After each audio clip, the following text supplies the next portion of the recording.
જે દેશોમાં તમને વધારે પૈસા જોવા મળશે ત્યાં તમને શિક્ષણ પણ વધુ જોવા મળશે.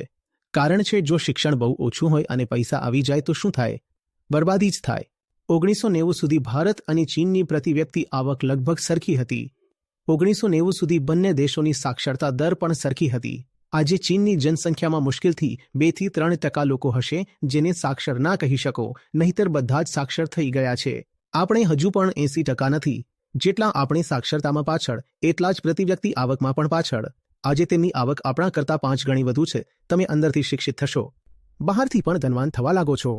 અને જો કોઈ દિવસ તમે ઉલટી ગંગા વહાવી દીધી કે શિક્ષણ વગેરે કંઈ નથી પણ કોઈ રીતે પૈસા મળી ગયા તો એ પૈસાથી પછી નાશ જ થાય છે. જેમ પાકિસ્તાનમાં થયું હતું.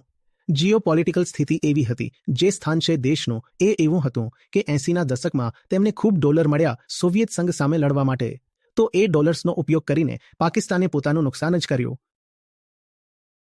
જે આપણે ગહન ઈચ્છા રાખીએ છીએ તેના રસ્તામાં સ્વયં આપણે જ ઊભા રહીએ છીએ, બીજું કોઈ નહીં.